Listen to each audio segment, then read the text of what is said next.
services, or cops, is also traveling to Ferguson tomorrow. Well, I'm glad he's addressing it, but how about calling for calm, Mr. Also President? experts from the DOJ's Community Relations Service working in Ferguson. We realize that the medical students who are rioting among local mean well and reduce tensions among the community.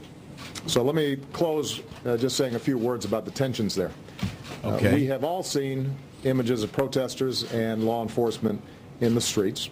Yep. It's clear that the vast majority of people are peacefully protesting. The vast majority? What's also clear is that a small minority of individuals are not. Is he kidding?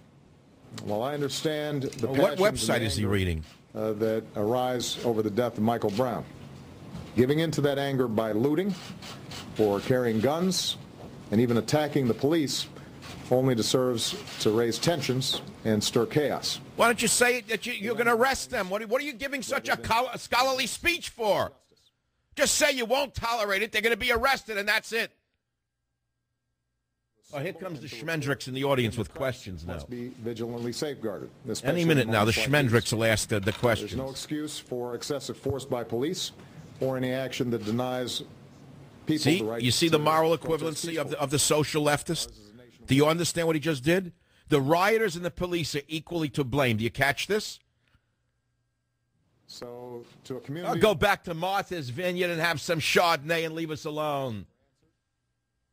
Once again... Go have some clams at Quag, for God's sakes. Simply holler at each other. Let's seek to heal. Oh, what a wimp he is as a president. We've got to use this moment to seek out our shared humanity. Why don't you just say that any protesters are going to be arrested if they keep this up? A young man and the sorrows of parents. The young man already. How about the officer who's almost killed?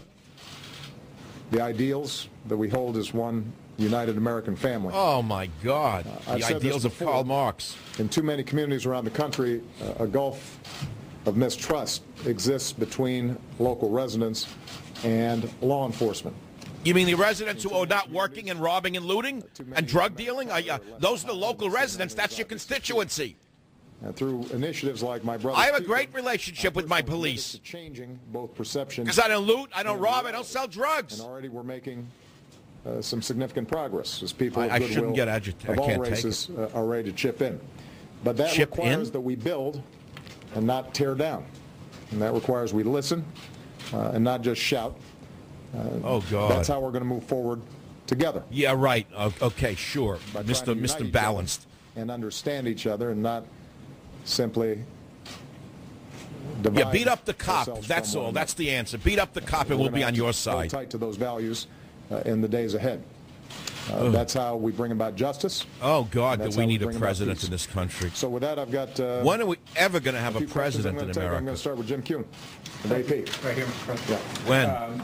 The incident in Ferguson has led to a discussion about whether it's proper to militarize the nation's city police forces. And I'm wondering whether you wonder, or you think that you see that as a factor regarding the police response in Ferguson. Oh, shut up, you wobbly. Okay, so now what does he want, a federal police force? Get rid of all the local police?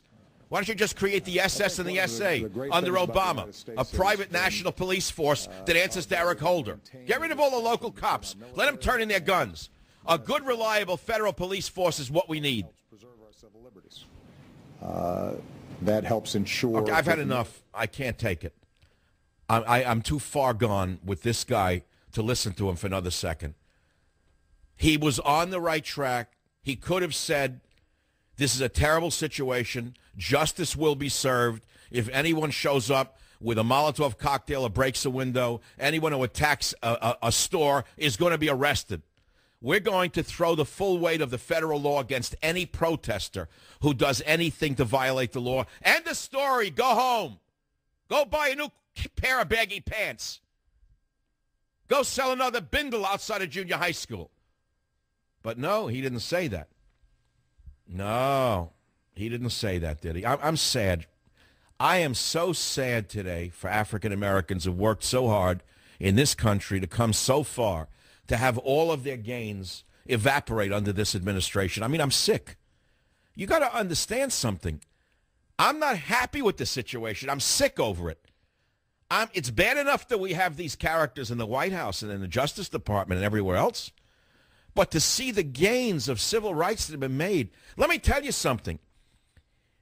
If I were a middle-class black man who would work so hard to overcome my poverty or whatever, and I had something in this country, I know that behind the scenes, white people I work with are going to look at me differently after this.